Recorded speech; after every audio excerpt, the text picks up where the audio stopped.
Welcome to the Good Word. My name is Vincent Goodwill, senior NBA reporter for Yahoo Sports. A couple of bits of business before we get into the show today. Don't forget to subscribe to the Good Word with Goodwill on YouTube and wherever you get your podcast. Leave us a 5-star rating or review. We appreciate all of those things. Today, of course, it is Wednesday, which means we are joined by Ice. And first, we are joined by my man, Dan Titus, still living high off of that Philly pack. How you doing, man? I'm feeling good, man. I am living a little bit off that Philly pack. I mean, that's the only thing Philly has to look forward to at this point. So hopefully they come correct against the Commanders. I mean, I think we touched on it last week, but like Josh Harris, man, this man goes out. Like, how can you have any affiliation with Philly? Like, how can you go buy a team and then like still rep the Sixers while they're still like the conflict of interest to me? Are is y'all just, booing like, that man when so y'all mad. see him? When y'all see him in that arena? On site, for real. Oh, on site, have to. Well, are you booing him because he owns the Washington football team? Or are you booing him because he owns the Philadelphia 76ers? He could be booed for both, man. That's all encompassing booing right there. Like, he's not doing anything positively for the city of Philly right now. Ouch. And then he tried to move y'all out of the city too? Then he tried to move You know y'all what I'm saying? like We don't Jersey want or to play in something? Camden, yo. Like, what is you doing? Like, nah. Doing too much. Always doing too much. Do you remember the day of the Verizon shutdown? Or like when all the towers went down? Or maybe y'all don't have a Verizon phone because I do. I had T-Mobile for a minute. I think I got Verizon now. No, this is like literally like 3 months ago. I don't know. Maybe it didn't affect me out here. No, because I was in Philly for media day for the 76ers, and all the Verizon towers went down. So unless you had Wi-Fi or was connected to Wi-Fi, you had no type of service. So I'm trying to call an Uber. I'm trying to walk to different zones. I have no idea that this is like a Verizon thing. Right. I'm thinking this is like, man, I'm in Camden, New Jersey, and I'm trying to find like an Uber, but my phone isn't working. That was some of the scariest broad daylight shit you will ever see in your life. You don't realize why your phone isn't working. It doesn't make sense. We're going to get to people who don't make sense a little bit later. Scottie Pippen, talking to you. But before we begin, or as we begin, it was a little trade last night that seemed to indicate, at least to me and a few other people, that the Phoenix Suns are very serious about being in the Jimmy Butler business. That they are very, very serious. They traded their first round pick in 2031 to get 3 first-round picks from the Utah Jazz that are from various teams. Pretty much it opens up the ability, to me, it seems, to trade those first-round draft picks to the Miami Heat for Jimmy Butler. And whatever iteration of whatever type of deal, I've heard a million different things, Dan, about what this deal could look like and when this deal could be consummated. I would not be surprised if this deal was consummated over the weekend on Sunday while your Eagles are playing, so you might not see it. But were you surprised to see that last night? Yeah, I mean, I think this is every time you trade picks and it doesn't include players, like, I'm intrigued. I'm like, okay, what's the bigger move here? And I think it's important that you mentioned that it's a 2031, but that 2031 pick that the Jazz acquired is going to be unprotected. So essentially, this is a Utah bet on the Suns are going to be terrible in 6 years. And if you look at the Suns roster, it probably is. They're the second oldest team in the league right now. And at that point, if you look at the Suns squad side of this, they had only 1 pick until 2031. So now this gives them a little bit more leverage and opportunity to, let's call it optionality, to be able to make other moves, right? And so this could be enough to get Jimmy. They could also, the other domino that needs to fall here is that Bradley Beal needs to agree to, whatever trade he wants to go to, whatever destination, he needs to waive that no trade clause. Right. But at least it sets them up with enough assets to at least make a move for Jimmy. Yeah, I'm trying to look it up because I had it written down. I had it written down somewhere like how the picks are going to be allocated and everything. Yeah, else. so Like it's 2025, 27, and 29, and it's all of the Utah picks were from the Donovan Mitchell, Rudy Gobert trade. So they'll have the least favorable, right? Yeah, the Suns will get the least favorable of all of those draft picks. They'll be the least favorable of 27 and 29. And this year as well. You're right. Least favorable of all 3 years. So that will be like Danny Ainge is trying his very best to pull a Sam Presti. But we know Danny Ainge ain't going to be using these picks. By and large, these picks will be used in a trade for somebody else.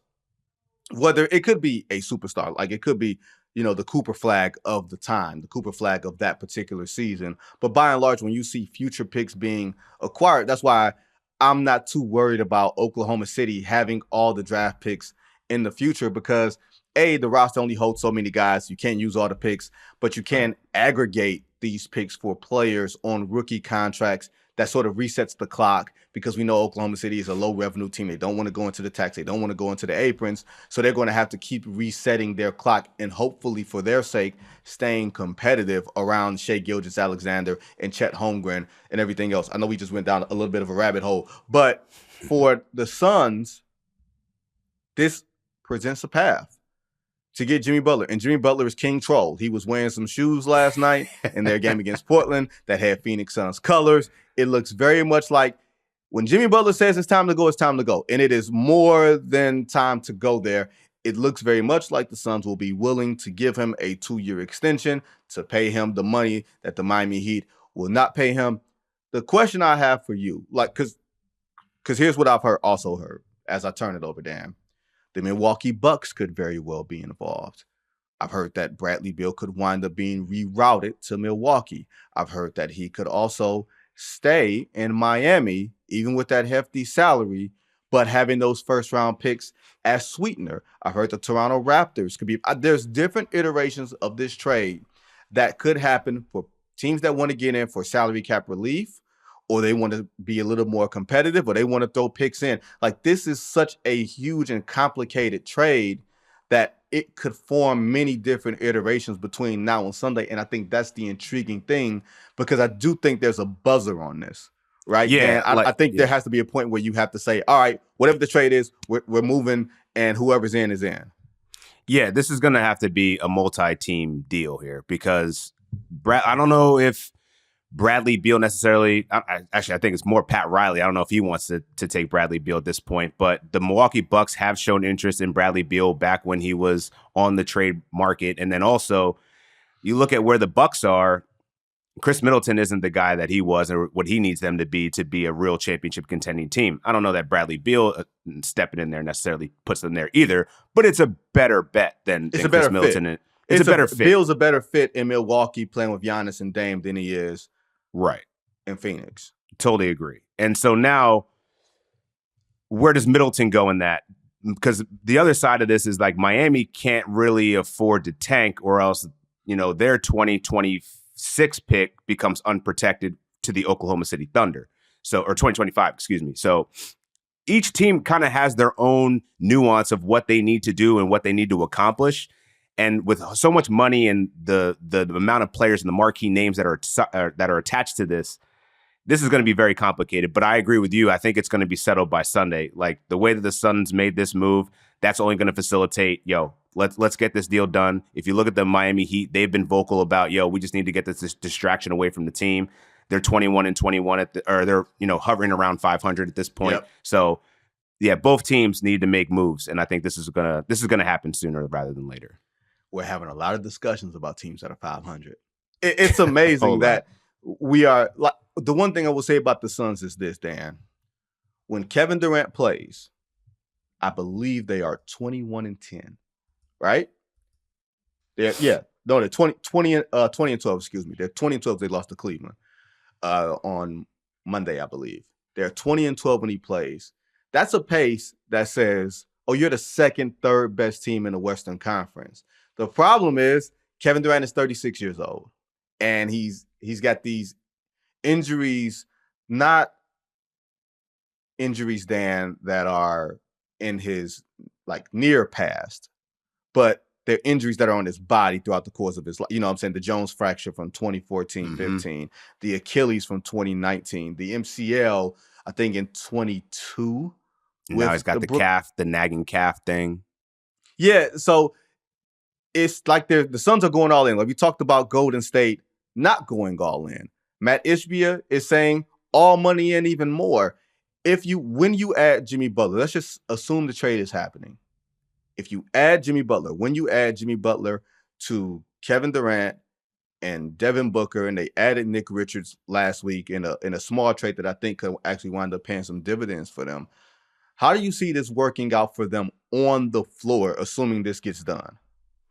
I mean, I love it from a defensive standpoint on the wing. I mean, getting Jimmy Butler as a defender there that they don't currently have. I mean, right now, who's their best wing defender? Grayson Allen, maybe? Yeah, might be. And you got to beware of them lethal weapons. Yeah. But like the bigger question to me is like, what are they going to do in the front court? Like acquiring Nick Richards was a good move. But I think if you're the Suns, you're going to try to do as much as you can to not give up all of these 3 future firsts for Jimmy Butler. If you can give 2 out and then maybe you can flip a future first and Nurkic for somebody else, then maybe you can fortify that front court and actually have a decent chance at going for this. Because right now, as currently constructed, Nick Richards isn't going to be enough to hold down that front court with Jimmy Butler to actually be a real contender that's going to compete with the Thunder, the Houston Rockets, the Memphis Grizzlies, the Denver Nuggets. Like, no chance. So, yeah, if I'm the Suns, I would be trying to, whatever I can do to move 2 of those first, get Jimmy Butler, maybe attach some players to that, and then also, try to make that move for Nurk and a future first to get somebody else better in that front court that can actually play. That's a good point. You don't want to trade all of your assets in this. This also opens up their ability to trade, their first, because of the Stepien rule. You cannot trade consecutive year first round picks. Ted Stepien was the previous owner of the Cleveland Cavaliers in the 80s, and he wound up trading consecutive first round picks, and the league had to step in and say, no, we got to stop you. We have to save you from your own stupidity, from your own desperation. Nurk has a year left on his deal after this year. I think it's at $19 million, which sounds like a lot, but that's actually a lot more palatable for franchises to take on. It's not an option, so it's not anything he can go into free agency. It's not an opt-out or anything like that. It's guaranteed he's going to be in it, and that could be salary cap relief beyond next season or an expiring contract that you can sort of flip into, next season or the season after. So that's fascinating in itself. And the point that you made about Jimmy Butler on the wing, it enables KD to play 3-4 defensively. Jimmy can play 3-4 defensively. Bradley Beal is a smallish 6'3" in a way that when you have Booker, Beal, and KD defensively, that's not going to scare you so much. You add Jimmy Butler to that, then that makes you a lot more formidable because he's so versatile, because he can play anything from 2 to 4 on a defensive end. He takes a lot of pressure off of those other guys. I'm fascinated by what this looks like and the fact that when Jimmy wants to be somewhere, you get a motivated Jimmy. And you get a fun Jimmy. Yeah, I mean, I think that this is what the Suns need to do in an all-in scenario. Like, you're wearing the Antas with the Phoenix colors. Like, he wants to be there. When Jimmy wants to be somewhere, he's a different type of player. And if they can get playoff Jimmy inserted with Kevin Durant and Devin Booker, someone that really hasn't really shown enough in the playoffs to really get over that hump, I mean, I think this move could get them there, assuming they could actually do something to fortify the front court. Agreed. So as we transition, let me say this. I rag on Scottie Pippen a lot. Okay? He's been somewhat of a punching bag. I'm from Detroit. Y'all know where I sit on that. Scottie Pippen, if you believe he's one of the 75 greatest players of all time in his day, was one of the more unique players. He was 6'7". He could handle. He could pass. Most importantly, he could defend a bunch of positions, and he knew how to play next to the greatest superstar of all superstars of all time, Michael Jordan. An indispensable piece, by and large, to those 6 championships. Now that we got that out the way, is this man out of his damn mind? Like, I'm very curious because he went on the interview, because Scottie Pippen changes his story like more than anybody I've ever been around in my life. I don't know if anybody's noticed that. First is Michael Jordan's the greatest. Now it's LeBron James is the greatest. Now it's this, now it's that. Whatever it is, right? He went on some interview and he said some crazy things, Titus. All right? He said that Michael Jordan wouldn't win 6 titles without me, but I would win 6 titles regardless. He also said that that NBA owners would pick him over LeBron James for the length and duration of career in franchises because, I wouldn't leave. I wouldn't run and go somewhere. That's looking pretty good, Scottie.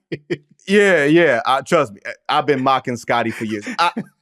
I mock Scottie playfully because that's the one time that the child in me, that the fan in me can really come out. You know what I mean? Like the fan in me from the bad boy days, I'm petty as hell. I will always be petty, no matter what type of professionalism I will show today. You can't tell me Benny in 1989 or 1991 to be professional. Absolutely not. That man is sitting bull, Dan Titus. That man had a migraine headache, and I've had a migraine headache before. That and ain't fun. But that man was sitting bull in a Game 7. Game 7? During the Eastern Conference Final. A game they weren't going to win anyway. I need people to stop saying that. They weren't going to win that game. Anyway, they were down 29 points in the third quarter. Scottie Pippen ain't making that up. And then he also refused to come into a game in the Eastern Conference semifinals against the Knicks in the series. You were down 2-0. Why is he talking right now, Dan Titus? Is this man on drugs? I'm about to say, the first thing that comes to my mind is like Blue Streak when Dave Chappelle is sitting behind the dumpster. He's like saying whatever about Miles Logan. And he's just like, I don't know, man. He high. Smoking that shit. And like, that's the only thing I can come back to because where is this coming from? You said it. Like this dude's story flip-flops like every 5 years. It's like, oh, Mike is the greatest. Oh, now GMs will pick me over LeBron. Like, what is you talking about, bro? Like it's just Scottie's a great player. Top 75 for sure. But to say that you're going to get 6 rings and you don't need Mike, like, come on, bro. We saw it before. What happened in 94? What happened in 94, 95 when Jordan wasn't playing basketball? Or 93, 94 when Jordan wasn't playing ball? Both years. Both years. Like, you were an all-star, cool. But, like, if you look at any advanced data, if you look at anything, just look at his numbers with Jordan off the floor. They're fine. 20 points, like, cool. But, like, you're not that guy. You've never been that guy. Every time you've been put in that star role, you have been a middling all-star. Nothing more. Not superstar. Middling all-star. So, yeah, I don't know what Scottie's on. Maybe he's mad that his son was messing around with his ex-wife. Like, I don't know. Like, Jordan's just tortured this man through his whole career. And he's just mad and salty about it. Now he's just, I don't know, saying wild stuff just to get attention. But, like, I don't get it, bro. Like, LeBron, no one's ever picking you over LeBron. Stop it. No one. And people can say, oh, Vinny, you're a critic of LeBron. You're like, look, dog, LeBron is maybe at worst the third best player we've ever seen in our entire lifetimes. Right? Yeah. Like, there are some people who will make the case for first. I will never do that. There are people who will make the case for second. I'll sit there. And there's people who will make the case for third. I'm willing to listen to that too. But ain't nobody picking Scottie Pippen over even a lesser version of LeBron James, right? I'm taking 40-year-old LeBron James over the best of Scottie Pippen. The absolute best. 93, 94, Scottie, high off the hog, and it's my team now and everything else. I'm taking 40-year-old LeBron James over that version of Scottie Pippen. Scottie Pippen got his jewelry courtesy of Air Jordan Jewelers. That's where he got his rings. All right. Michael Jordan could have won with damn near anybody. He just happened to win with Scottie. And for people who say Michael Jordan never won a playoff series until Scottie Pippen got there, Scottie barely even played in that playoff series against the Cleveland Cavaliers. All he needed was a dude to average 10 points. That's what Scottie did. Like, the squad was great. Like, he had 2 different iterations of 6 good teams. Like, Horace Grant was good. Mm-hmm. B.J. Armstrong played his role. I mean, everybody, it was just a good unit that was, like, elevated by the greatest player of all time. Remove him from that equation, and you have 2 Eastern Conference semifinal exits. You have Scottie Pippen on the bench wearing Air Jordan 10s doing, come back. Please come back. Because I can't handle it. I can't do it. Or Scottie in Portland that says, you know what, y'all? How about in the Game 7, we just go cold from the field in L.A. and I let Kobe cross me over. Young Kobe just give it to the whole squad. Works. How you up 17 in the fourth quarter and you give it up? I don't get it. I really don't get it. I wish Scottie the best. I would actually invite Scottie on this podcast to sort of talk this out because clearly he needs someone to talk to. He needs intervention. Yes, he does. Yes, he does. He needs a real life intervention, and we need to like nail down exactly what his issues are with whomever they are. We need to nail them down. But you mentioned Kobe Bryant. When we come back, we got something Kobe Bryant just for you.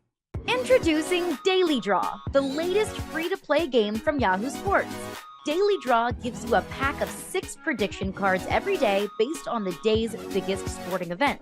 Download or update the Yahoo Sports app on the Apple App Store or Google Play and join the action with Daily Draw today.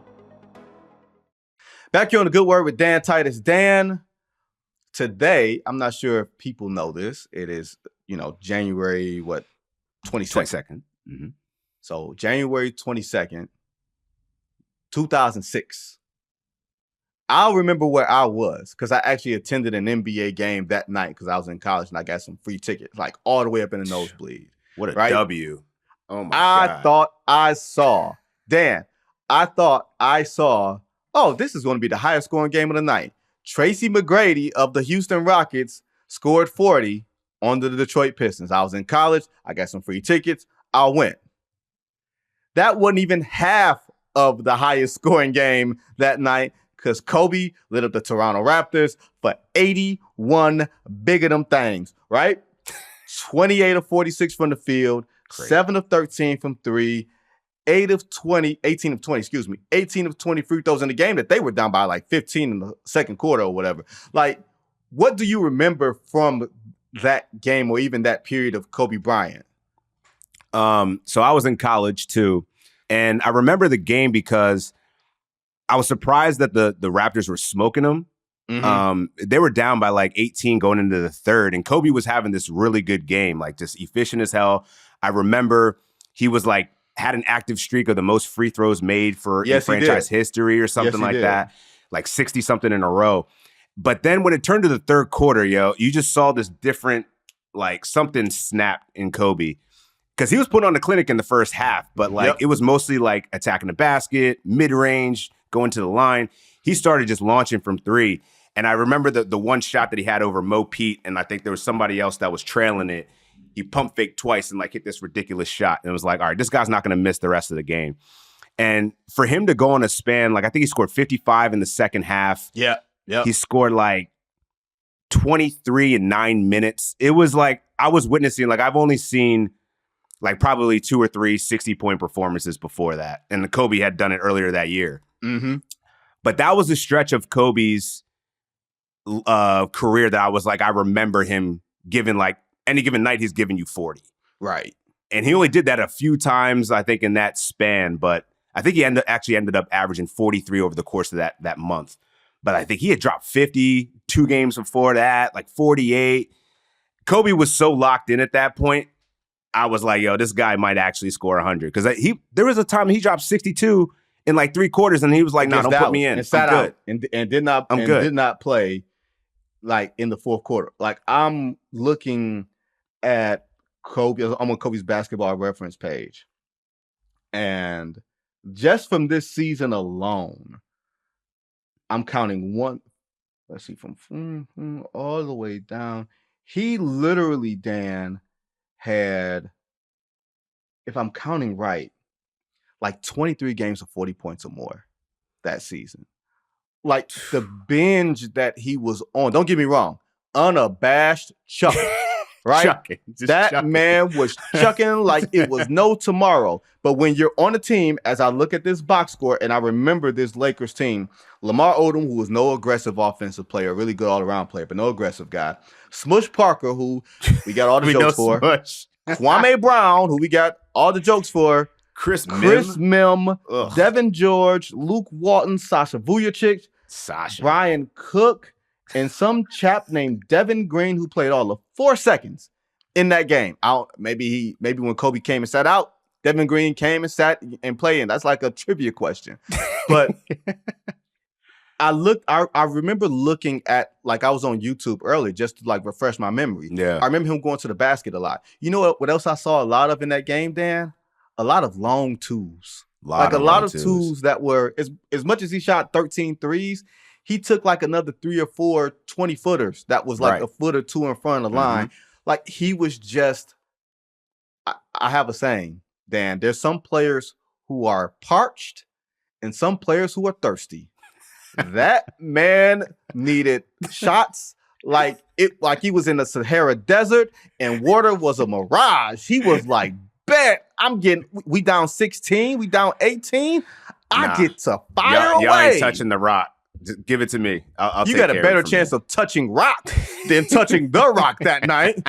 Ain't no touching the ball when Kobe's on a bender like that.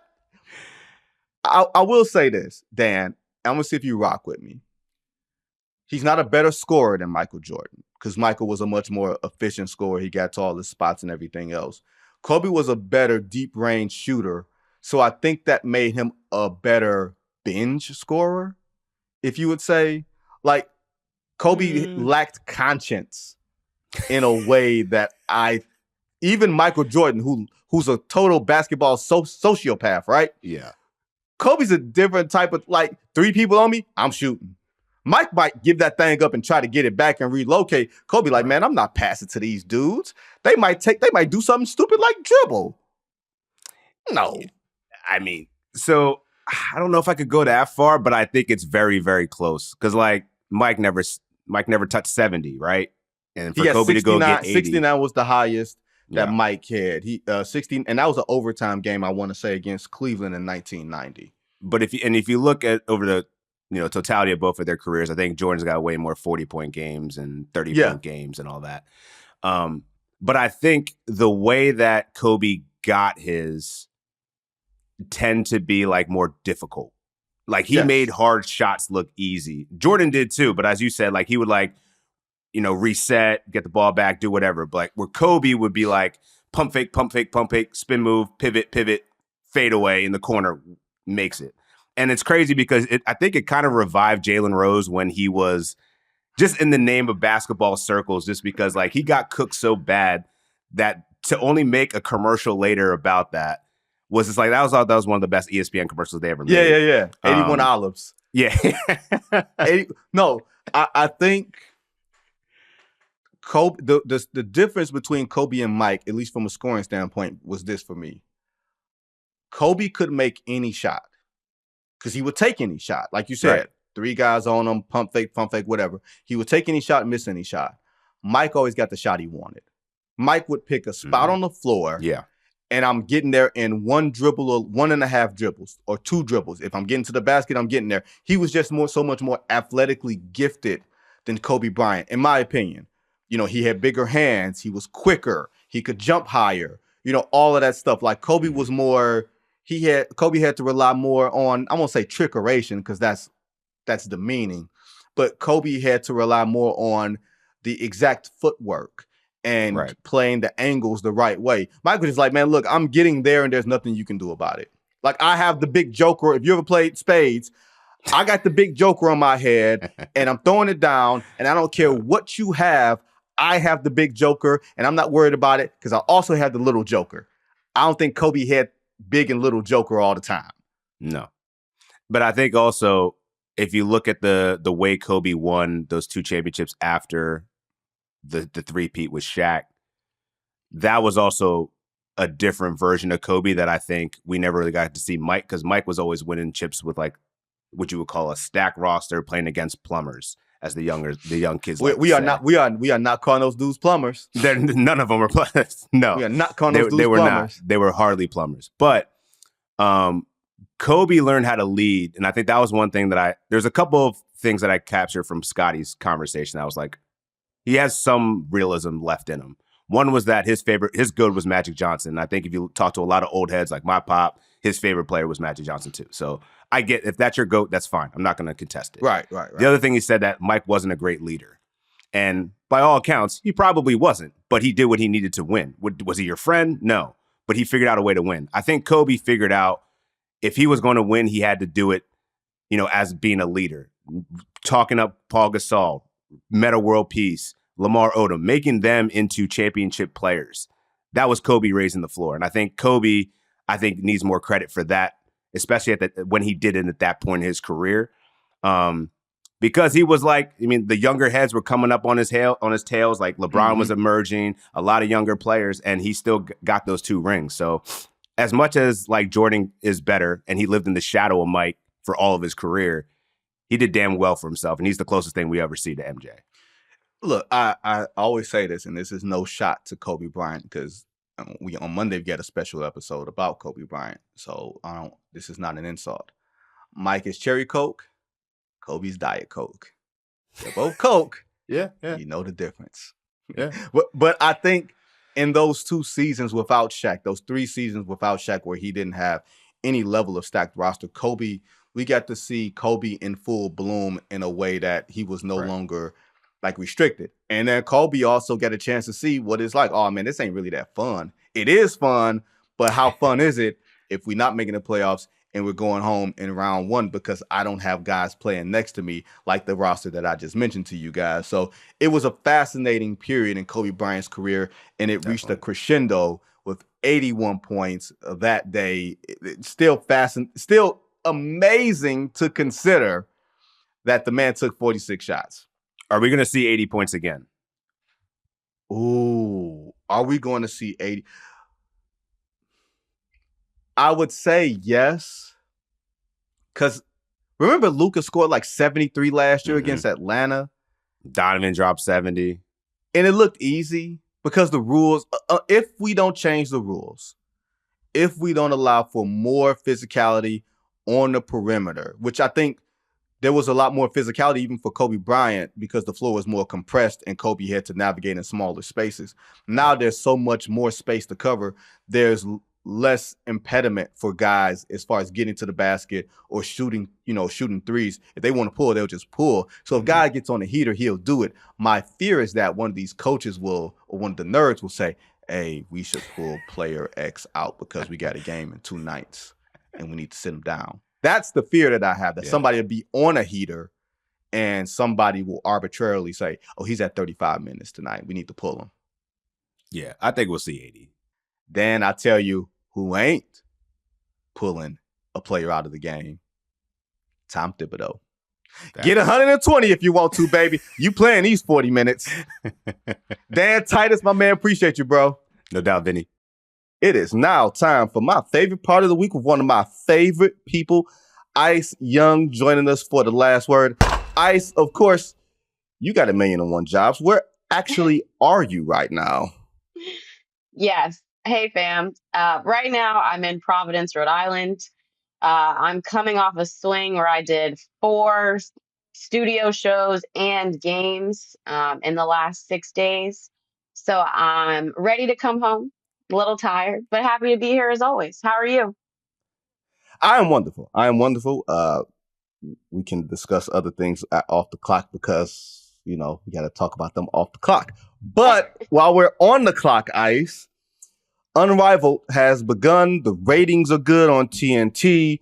Like, everything looks first class. I'm very curious because it's 6 teams, it's 36 players. It seems like they play on Mondays, Saturdays, and Sundays. Is that what it is? I think so. Yeah. What has stuck out to you early so far? Just even if the aesthetic is the thing that sticks out to you. Yeah, one, I think the arena that they're using and just the signage everywhere is really cool. You can tell that there are fans in the building, but it's not like jam-packed. I feel like it's maybe a select few. What stood out to me, I guess I would say first on the court is just the pace of the game, right? Like, we knew it was going to be fast because it's 3v3, but then it's 3v3 full court, a condensed court, but still full court. So it gives you an appreciation for how much these women are in shape. And to be quite honest, how some of them might need to get in better shape. I think we saw through the first, week of games, some players that are still adjusting. And then we saw players like the co-founder, Nafisa Collier, who's leading the league in scoring right now, who looks like, she helped design this league. And so I feel like that's been really cool. Also, too, like, they're all WNBA players, but they don't play on the same team. So it's also cool to see just the chemistry being built on the court with, an Alyssa Thomas playing with Kayla McBride and, and different things like that. So I've also enjoyed just the 6-person woman teams, and how, different players have shown themselves. I think Ryan Howard has been super impressive so far. She's a player that has played 3v3 in the Olympics. So she's familiar with this style. And she's been fun to watch. And so I think it's really an exciting time. You mentioned the ratings, which it's always good to see numbers back it up. But it really did. And there's no surprise there. And then I have to, too, like, shout out the broadcast team. I think it's so important too when you have voices, on a new league, when you're introducing this to the world that are close to these players, that know the stories, that represent them well. And so I think the broadcast team was well selected. I think they've done a great job of weaving in stories, highlighting the fast paced game, and two, like, highlighting the things that are happening off the court around in the area. The fact that fans get a chance to meet these players and get autographs. Like, it seems like a very nice experience. Honestly, I want to go to a game. Yeah, I was going to ask if you had plans. The other thing that I was very curious about Ice was, and you kind of mentioned it with Fee, and I saw my friend Roz Gold on Woode. She posted like, "Hey, this is about to be the Nafisa Collier era," and it blew people up on Twitter. People were really like, I don't know if it was annoyed was the word, upset, like, how are you not including A'ja Wilson in this or whatever, but just in a general, who's putting the league on notice? Like, if this translates over, and it's a completely different game and everything else, but if this translates over to the next W season, which of course is months away, who's putting the league on notice? Who's saying that my game is in a different space than it was a few months ago? Yeah, shout out to Raj. She's one of the sideline reporters doing a great job. But I think that's a fair thing to say. First of all, it didn't just start just now with Nafisa Collier. If you were watching the WNBA finals, she was leading all players in scoring in the playoffs. I mean, she was dropping 30 left and right. Nafisa, played for Gino Auriemma at UConn, right? On a team with Brianna Stewart as well. So this is a player with a high pedigree that has always been very good. But now it seems like she's, more coming into her own and has the opportunity to be the superstar. Also, one thing about Fee, like in A'ja Wilson, I mean, she's extremely versatile and it's only growing. Her versatility putting the ball on the floor. I love her mid-post game. I think one-on-one against anybody in the mid-post, she can score on. And she's a leader too. So when you're watching her play these games, like, everything looks so mature, so effortless. I think she's a player that could put the league on notice. I think Ryan Howard is a player that maybe hasn't been on the best team to start her career. And so Atlanta has had some struggles, but they have a new coaching staff. Maybe they can get her into a better system. And then always Skylar Diggins-Smith. One thing I'll say, Vinny, about the league is because they play to a target score, there's always a game winner. And that's pretty exciting to watch, Yeah, and so you're always watching to see who gets the game winner. Alyssa Thomas had one where she had a one-handed offensive rebound putback. That was a game winner. Skylar Diggins has already had 2 game winners. So I just would say, those players are the ones that stick out right away. But I think Roz was spot on with what she said about Nafisa Collier. And I think a lot of us in the basketball world saw that happening in the finals last season. Look, man, Rob's been doing this for a long time. So if she's saying it, I'm actually believing it. And people on Twitter, I'm going to not quite defer to your expertise in such a thing. But one thing as we transition that I do believe that Ice loves talking about is how soft the NBA is. So given that, Ice, you got the choice of what we're going to talk first. We can either talk Cade Cunningham and Jalen Green not liking each other, or we can talk Steve Kerr, Jalen Brown, and Jayson Tatum. Which one you hit on first? Let's go Cade Cunningham first. Okay. So Cade Cunningham is in my neck of the woods in Detroit. Mm-hmm. Number 1 pick in 21. Jalen Green, number 2 pick in 21. A lot of trash talk betwixt the two players. They played in Houston the other day. Cade had a 19-point third quarter, dunked on everybody, and let them know it. And he went on Inside the NBA, or the TNT, the pregame show yesterday, and basically said, we don't got to be friends. Like, How warm does that make your heart feel in today's NBA that this is the future of the league?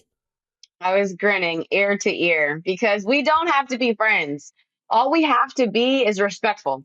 To me, that's all you have to be is respectful. We are two guys that play the game at a very high level.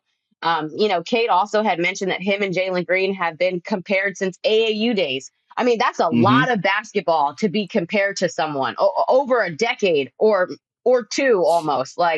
And so I think it's fair. One, comparison. Yes, there's a quote that says it's a thief of joy, but two, like when you're being compared to somebody that you don't feel like is as good as or you're here and they're here, it also can piss you off a little bit. Stop comparing me to this person. I'm already better than them. Why don't y'all understand that? So I like that And he said, "Yeah, go ahead." I was gonna say, in the words of Nas, and you youngins might not get this reference in the beginning of a song where he had a beef with a more famous rapper. He said, "I know you're not talking about me, dog. You what?" That was the whole Literally. Jay-Z Nas thing. I know that just went over your head because y'all so young, but I promise you, we had rappers who were not named Jello Ball at a point in our collective lives who could actually rap and then have stage presence. So I get it. I understand it. The thing that gets me, Ice, is that when we talk about guys who are AAU babies and, we've been playing against each other for however long, usually that means these guys are friends. Usually that means that they don't have to play on the same AAU team, but you have shared experiences. You've been in the same tournaments. You've been to the same cities as young players. It creates a bond. Ain't no bond with these two dudes. They flat out don't like each other. Yeah. And I think that's fair. You're not going to like every person you compete against and play against. And because you're still competing against each other, I'm not letting that go. And to be quite honest, I might not let it go after we're done competing. Like the only thing that I expect is for there to be a respect level. Otherwise, it's totally cool to me. If you don't like somebody, you compete against them, want to stomp on them every single time you see them, and you walk away amicably every single time. I think that, we've talked about this, the LeBron era, right? Of, going on yachts postseason with Steph Curry and Draymond and, Dwayne Wade. And I just don't know how happy I would have been surrounded by, the league champions, knowing that my team didn't get it, or we might have gotten beat by them for them to get there. I think, again, just as a competitor, it's sometimes tough to let that go. So I like, the mutual respect, but them not liking each other.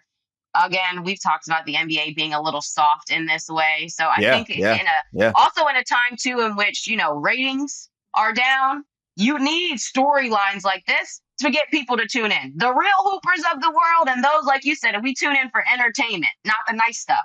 They want to be entertained when they see these two guys play, or, Cade on the pregame show talking about, we don't need to talk before we see each other. Just get on the court and hoop and call it a day. I love it. I love it too. And I think one thing that the league office gets wrong, and perhaps this is very vestiges of 2004 with the Pistons Pacers brawl, they think the public does not want conflict. The public loves conflict. That's why people like me watch soap operas every day, because I actually love conflict. Yes, I said, no, I don't watch soap operas.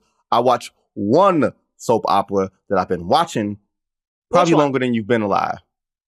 You want me to say that on General air? Hospital? No. I used to watch that. I kind of dipped out of that. I watch The Young and the Restless every day.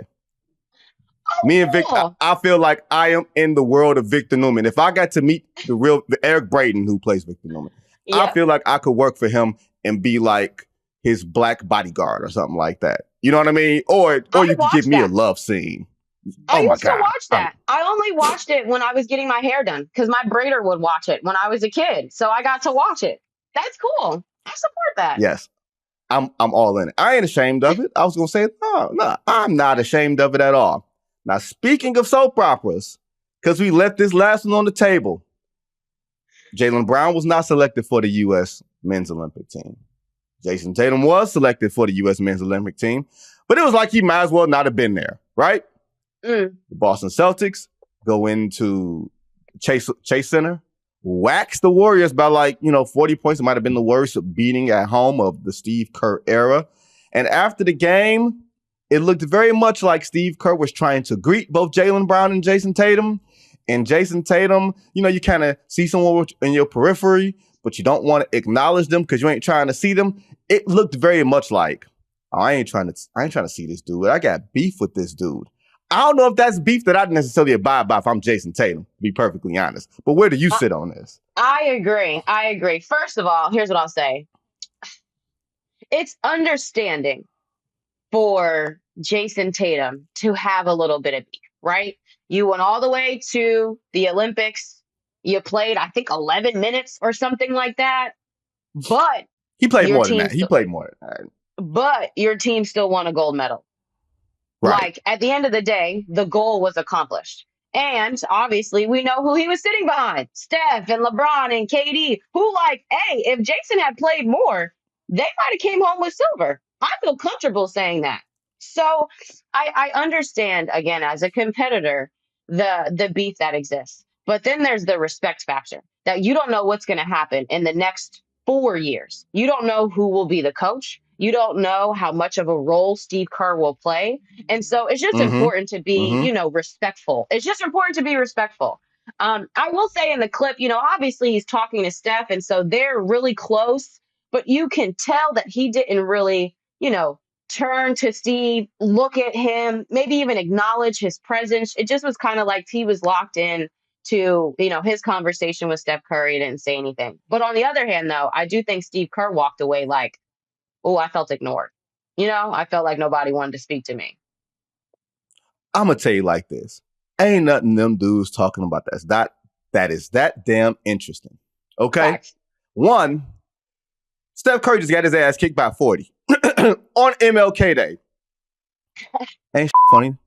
You got to go in your locker room back with these guys that you like, man, I can't win with them. And I'm not going to win with them. And I'm going to see a bit kiki and laughing with Jayson Tatum. All right, cool. Jayson Tatum knew Steve Kerr was there. He knew. He just stayed a little bit longer. You want to know how? Because sometimes, I can admit this. If I'm around people and I see somebody that I really don't want to speak to, it may not be that I don't like you. It just may be that I don't feel like speaking to you and you're not important enough for me to break my stride. Break my stride in walking or break my stride in this conversation. I'm going to hold on just a little bit longer. I'm just going to talk to this person about a completely different subject that's got nothing to do with nothing until you get the picture to go the hell away. Yeah. We do that. We do. Yeah. My thing about Tatum, though, Ice, is to your point. He wasn't playing well when he was out there. He was kind of in a numbers crunch with LeBron playing well, KD when he came back playing well. Ant, Book, it was hard for him to find a place to fit. And he wasn't going to be out there diving on the floor for the loose balls, doing the dirty work.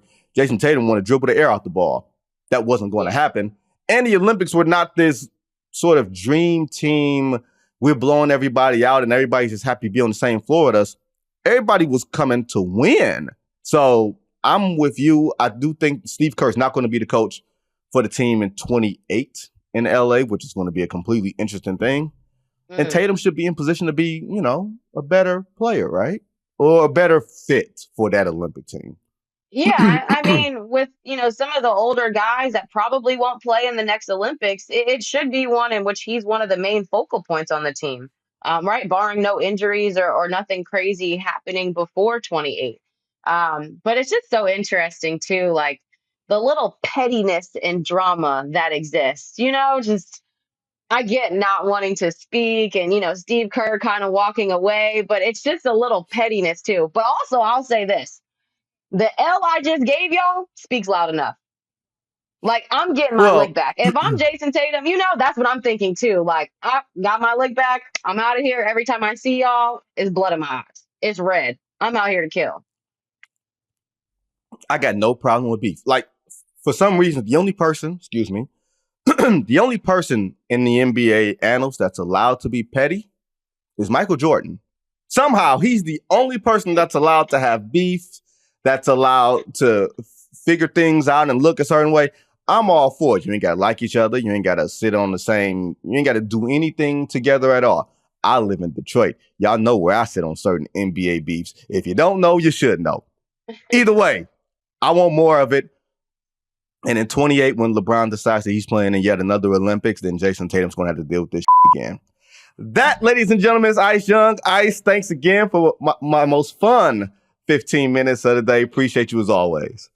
Thanks, fam. Thanks to Dan and Ice for joining me today as usual. Thanks to producer Carter and the entire team that works hard behind the scenes on this show. I'll be back Monday, as I just told you guys a little bit earlier, with a special episode on Kobe Bryant with J.A. Adande. Be sure to check in for that one. Until then, everybody be safe.